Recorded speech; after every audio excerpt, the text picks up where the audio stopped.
Oi, o meu nome é Millie e eu tenho 18 anos. Todos nós temos medos para os quais não podemos fazer nada. Sabe o que acontece quando esses medos passam? Assista este vídeo e você vai ver como se livrar do medo me ajudou a salvar muitas pessoas e, ao que parece, até a encontrar o amor. Eu tive muita sorte. Eu ganhei uma bolsa para um estágio em uma universidade europeia de medicina. Esse era o meu sonho. Eu deveria estar feliz se não fosse por uma coisa. Eu não tinha tempo de chegar lá pelo mar. Eu percebi que eu teria que pegar um voo e ainda fazer uma conexão. Eu tenho muito medo de aviões. Quando penso em voar, os meus joelhos tremem e o meu coração começa a bater nos meus ouvidos ou em algum lugar do meu estômago. Ainda bem que a minha mãe me levou até o aeroporto. Quando eu começava a entrar em pânico, a minha mãe me contava histórias da minha infância e eu me sentia um pouco mais calma. Decidi me levantar e ir para o avião. E então a minha mãe disse que ela iria me contar a história mais importante. Se eu tivesse ficado, eu nunca teria me decidido. Eu pedi à minha mãe para me contar essa história pelo telefone quando eu chegasse. Mas quando eu tive que entrar no avião, o medo me agarrou pela garganta. Eu paralisei e senti como se fosse morrer naquela hora.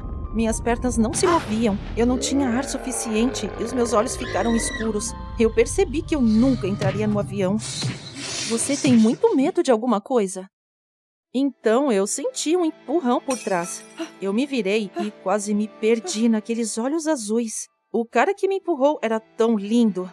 Ele se desculpou tão comoventemente que eu fiquei envergonhada. Eu atrapalhei a passagem dos passageiros. Havia tanta gente que mesmo que eu quisesse escapar, eu não conseguiria. Então eu fui para o meu assento. Acontece que o meu assento era perto da janela.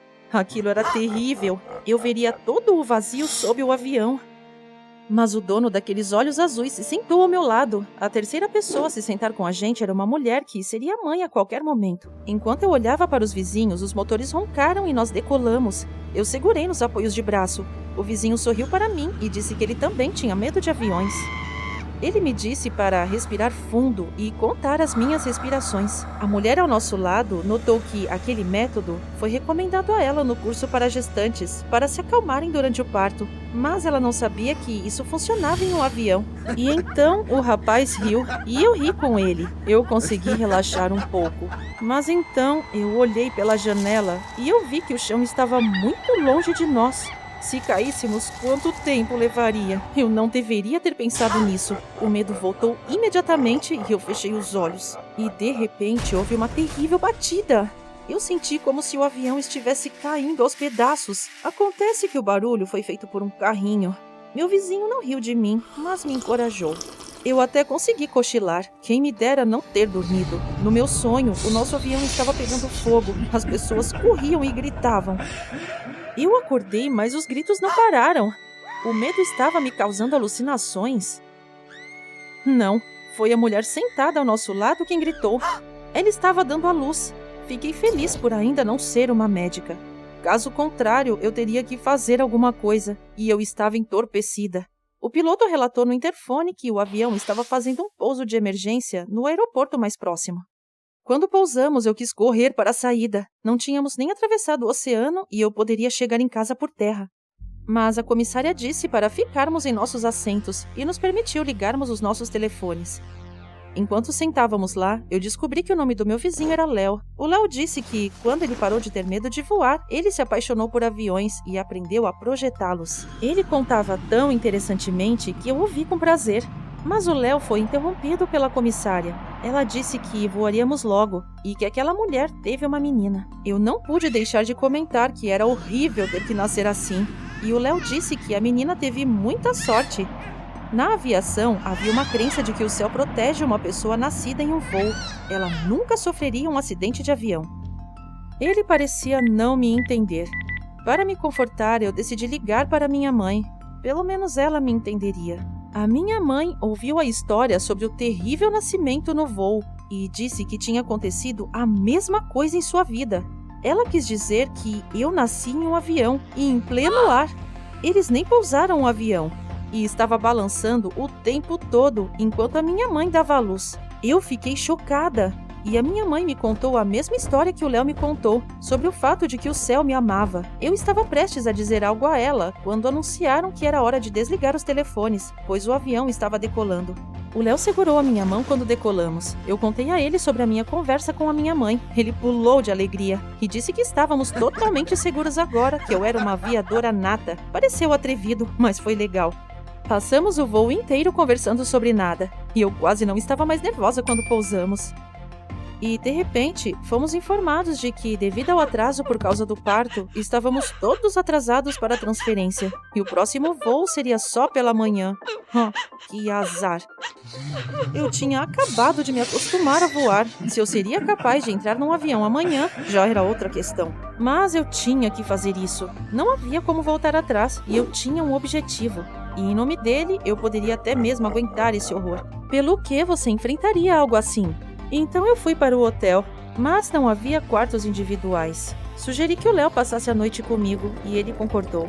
Nós fomos para a varanda do quarto. Os aviões estavam decolando e pousando bem na nossa frente. A essa distância, eles não pareciam assustadores. O Léo falou sobre cada avião. Eu perguntei por que eu precisava daquelas informações, e ele disse que um aviador nato deveria entender sobre o seu transporte favorito. Ele mostrava o design das asas de diferentes aviões dobrando a sua passagem, e eu estava supondo todos os tipos de perigos, como um furacão que podia ameaçar aquelas asas. Em certo momento, eu peguei a passagem e ela foi soprada pelo vento. Ele olhou para mim com raiva, murmurou algo nada gentil e foi para a sua cama. De manhã, o Léo não estava no quarto e eu fui para o aeroporto. Lá eu descobri que a minha passagem não estava na minha bolsa. Foi o Léo quem pegou, decidido a se vingar. Agora nós dois estávamos presos naquela maldita ilha para sempre. E então eu vi o Léo calmamente fazendo check-in com a minha passagem. Claramente a minha passagem. Que ladrão! Eu fui até ele e gritei que ele queria destruir o sonho da minha vida e não me deixar voar para o meu estágio, pelo qual eu já passei por todos os círculos do inferno. O Léo disse com muita calma que havia recuperado sua passagem no aeroporto e que ele não poderia fazer o check-in com a minha. Ele disse que eu a coloquei no bolso do meu casaco ontem à noite. Coloquei minha mão no bolso e a passagem estava lá. Nunca senti tanta vergonha. O Léo sorriu para mim e disse que eu só estava nervosa pelo voo. Mas eu não era a única que estava nervosa. Enquanto nos sentávamos, um homem entrou e começou a gritar que o nosso avião iria cair. O meu estômago gelou. A passagem perdida foi um aviso. O Léo e eu tínhamos que ficar para sobreviver. Nós fomos contra o destino e agora pagaríamos o preço. Eu contei isso para o Léo e ele disse que eu tinha nascido em um avião, o que significava que eu era o melhor amuleto da sorte. Aquelas palavras me aqueceram. Aquele louco foi levado pela polícia. O Léo e eu estávamos rindo e eu nem notei a decolagem. Contamos piadas um ao outro sobre previsões, até que a voz do piloto fez um anúncio. Ele anunciou que havia uma tempestade à frente. O avião iria passar pelos limites dela, mas poderia haver turbulência. Eu perguntei ao Léo o que era aquilo, e ele disse que, se eu gostava de montanhas russas, eu gostaria daquilo. E, de repente, o avião começou a tremer como se não estivesse voando, mas viajando em uma estrada na montanha. A luz piscou e máscaras amarelas, as quais a aeromoça nos mostrou, apareceram na frente dos nossos rostos. Fechei os olhos e me encostei no Léo, repetindo que o céu estava me protegendo. E então eu ouvi uma batida terrível. Pensei que estávamos caindo, ou talvez já tivéssemos caído. O Léo sussurrou para mim que a mala de alguém tinha caído. Eu abri os meus olhos. Na verdade, havia uma mala quebrada do nosso lado. Mas havia pânico por toda a parte. As pessoas gritavam e corriam pelo avião. As crianças estavam chorando e alguém estava rezando muito alto. Eu olhei para o Léo. Ele estava pálido e se agarrava aos apoios de braço. E então eu percebi que eu já não tinha medo nenhum. Nem um pouquinho de medo. Eu me levantei e disse em voz alta que eu tinha nascido no céu. Isso significava que nada aconteceria comigo e que o avião estava seguro. Só tínhamos que esperar um pouco até passarmos pela tempestade. Eu não acreditava que alguém me ouviria, mas de repente todos ficaram em silêncio. Eles olharam para mim com esperança. E realmente acabou. Estava tudo claro e quieto de novo. Nós até chegamos no aeroporto a tempo. Quando o avião parou, todos bateram palmas. É costume bater palmas para o piloto ao pousar, mas o Léo disse que eles bateram palmas para mim desta vez. Ele também disse que eu tinha salvado muitas pessoas. Elas, durante o pânico, muitas vezes se machucam ou têm problemas cardíacos, e eu parei todo o pânico. Eu comecei a achar que eu amava aviões. E não somente eles. Se inscreva no canal para não perder novas histórias interessantes. O voo inteiro eu pensei sobre o casamento. Eu já estava ansiosa por isso. Eu estava trazendo um vestido caro para casa e meu noivo estava esperando por mim no aeroporto. E pensar que logo eu seria uma esposa. Com esse pensamento eu quase chorei de felicidade. Eu sou tão sensível. De repente eu fui jogada para cima da cadeira com um forte empurrão. O que está acontecendo? O avião se inclinou fortemente para baixo. Oh Deus, nós estamos caindo! Eu acordei em uma praia deserta. Em pânico, eu rapidamente me examinei, mas eu não achei que estivesse machucada. Eu olhei em volta, haviam pedras com cavernas e uma floresta selvagem. Eu estava apavorada. Eu estava com muito medo dos animais selvagens. E não havia nenhum sinal do avião em nenhum lugar. Mas onde estavam os destroços? Isso era estranho. Eu comecei procurando meu celular nos meus bolsos. Mas não tinha celular, nem carteira, nada. Como diabos eu entraria em contato com meu noivo? Ele me pediu para estar sempre em contato. Ele provavelmente está por trás disso. Quando Craig me pediu em casamento, meus pais ficaram felizes. A herdeira rica finalmente encontrou seu príncipe. Craig me lembrava todo dia que eu deveria ser grata a ele. Ele me escolheu entre uma centena de garotas. Estava muito preocupada, com medo de não corresponder às expectativas dele. E agora meu casamento seria em apenas uma semana. E eu estava presa no meio do nada. Torcendo para encontrar alguém, eu vaguei ao longo da praia, até que eu notei um cara ao longe. Ei, eu estou aqui! Eu corri para ele o mais rápido que eu pude e usei gestos com as minhas mãos para contar para ele sobre o acidente. Talvez ele soubesse como me levar para casa. O cara pareceu não entender muito bem e somente perguntou em um inglês bem ruim se tal beldade tinha um noivo. Claramente ele estava apenas tentando me pegar. Felizmente uma garota estava passando. Ela disse algumas palavras bem escolhidas para ele e ele ficou para trás. E ele está certo, você é muito bonita, a garota disse de repente. Qual é? Eu nem estava usando maquiagem. E Craig não me deixava sair de casa sem maquiagem. A menina respondeu que os caras locais não se importavam. Haviam apenas 10 garotas em toda a ilha. As outras há muito tempo haviam saído daqui. Eu perguntei para a menina como eu poderia chegar na civilização. Ela respondeu que não havia comunicação, nem polícia. E somente o barqueiro podia me levar ao continente. Eu já estava felicíssima. Mas então ela adicionou que isso custava uma fortuna. O barqueiro acreditava que quem quisesse sair arrumaria o dinheiro. Inferno! Eu não tenho um centavo na minha bolsa. O que eu poderia fazer? Eu já estava acostumada com a vida boa e nunca tinha trabalhado na minha vida. Mas parece que eu tinha que fazer isso nesse fim de mundo. Um grupo de no máximo 6 rapazes estava caminhando na nossa direção. Um deles disse algo pra gente. O que mais esse aqui queria? A garota riu dizendo que eles tinham um ponto fraco aqui. Aquele cara teria dado qualquer coisa para nos pegar. Você tem certeza? Nós estamos em falta aqui. Sim, haviam tão poucas garotas aqui que os caras só tinham uma coisa em suas mentes. Então eu me toquei. E se eu abrisse um curso de sedução de mulheres na ilha? Afinal, Craig me fez ir para o treinamento de mulheres. Eu lembrava como eles eram feitos e faria o meu ainda mais legal. E com o pagamento desses cursos, eu rapidamente conseguiria ganhar dinheiro e dar o fora daqui. Mas dar aulas em uma praia não era uma grande ideia. O que os nativos pensariam de mim? Eu olhei confusa em volta. Todos os bangalôs estavam ocupados, mas então meus olhos caíram nas cavernas. Isso mesmo! Eu vi elas na praia! Em uma delas eu poderia dar aulas e ao mesmo tempo passar a noite lá.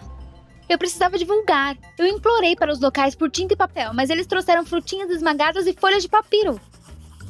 Desenhei casais de mãos dadas nas folhas e as colei por toda a ilha. Espero que os locais captem a essência e ainda venham para o meu treinamento. Algumas horas se passaram e eu fiquei nervosa. Sério? Ninguém iria vir? Mas então um cara entrou na caverna. Ele falava inglês surpreendentemente bem e disse que seu nome era Rick. Ele disse que, como todo mundo, queria aprender a seduzir as garotas e queria uma semana de aulas individuais. Bacana! Eu poderia economizar para o barqueiro ir embora. Mas Rick acrescentou que precisava não apenas de um curso para seduzir garotas, mas de um curso para me seduzir. Foi aí que eu realmente fiquei chocada. Uau, calma, cara! Eu estava prestes a dar um tapa nele quando eu vi um bando de caras indo para a minha caverna. Sim, meu anúncio funcionou.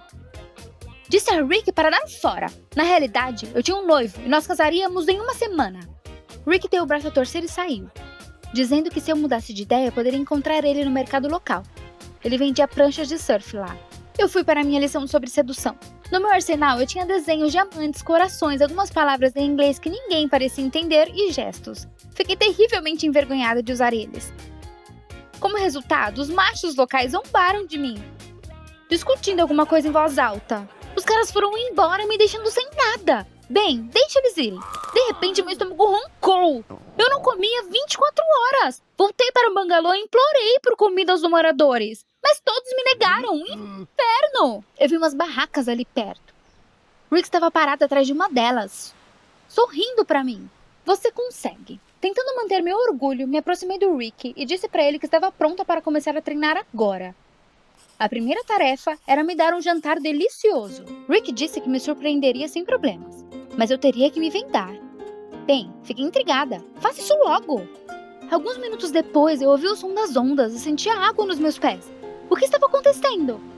Então o Rick tirou minha venda e eu vi que nós estávamos em uma prancha em mar aberto. Para o inferno jantar, eu ia me afogar aqui. Mas o Rick me ajudou e aos poucos fui gostando de me equilibrar nas ondas. Então lembrei do meu noivo. Craig considerava qualquer esporte radical uma tolice infantil. Nesse meio tempo, Rick habilmente pescou alguns peixes com um arpão e voltamos para a costa. Lá ele fritou rapidamente o peixe na brasa com algumas ervas. Eu provei e fiquei chocada.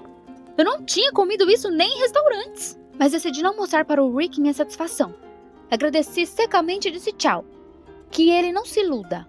Já estava escuro e eu fui para minha caverna passar a noite. Mas à noite acordei com o fato de que estava literalmente me afogando na água. Uma terrível tempestade tropical começou e a caverna foi inundada.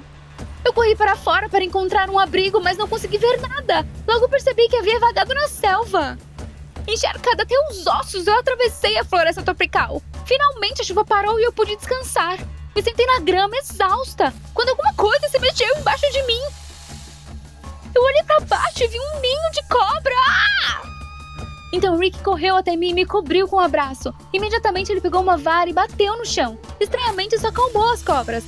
Elas começaram a rastejar pra longe. Eu me perguntei como o Rick tinha chegado aqui. Mas ele disse que só gostava de surfar à noite. E quando ele ouviu meu grito, ele imediatamente correu pra me ajudar. Rick me carregou por todo o caminho de volta em seus braços e eu não conseguia superar o choque. Eu fiquei pensando em como Rick correu para me socorrer na selva escura. E de repente lembrei do meu noivo Craig. Uma vez fui atacada por um cachorro e ele simplesmente fugiu. Ao amanhecer, Rick me carregou para minha caverna e cuidadosamente me colocou de pé. Na despedida, ele disse que se eu quisesse, eu poderia passar a noite na casa dele. Não é uma cobertura, claro, mas é muito mais quente. Isso era tão estranho. E parecia que Rick realmente queria cuidar de mim. Espera, o que você está pensando? Você tem que se recompor. O seu noivo está esperando por você. Pelo restante da semana, eu tentei não chegar muito perto do Rick. Apenas dei aulas para ele. Tive medo de cair novamente em seu feitiço e não podia esquecer o casamento. Então, uma noite, eu decidi verificar o quanto havia economizado. Acontece que eu já tinha dinheiro suficiente. E até tinha parado de contar eles desde que estive com o Rick. Naquele dia, eu fui ao barqueiro. Acontece que ele descobriu meu negócio de sucesso e aumentou o preço para o dobro. Eu implorei para ele mudar de ideia. Falei para ele que eu não teria tempo de ganhar tanto em um dia. Mas ele foi inflexível. Com o coração partido, eu caminhei até a praia e encontrei o Rick lá. Eu disse para ele que estava disposta a dar outra lição. Mas apenas se ele me pagasse o dobro. Eu esperava que o Rick dissesse não. Mas surpreendentemente, ele pagou e disse que estava pronto para qualquer tarefa. Eu fiquei confusa e disse de forma aleatória que se ele me conhecesse bem, entenderia o que eu precisava. Rick sorriu e foi em direção à baía. Eu só o vi nadando para longe atrás da rocha. Rick, o que está acontecendo? Cadê você? Eu fiquei nervosa e fui buscar ele na água, mas ele não estava em lugar nenhum. E de repente eu o vi nadando na minha direção. Nossa, você me assustou. Eu corri e dei um grande abraço nele. E ele tirou uma concha de madrepérola em forma de coração de trás das suas costas. Rick sussurrou que havia encontrado ela no fundo do oceano e segurou minha mão. Ele disse que ficaria feliz em me ver todos os dias.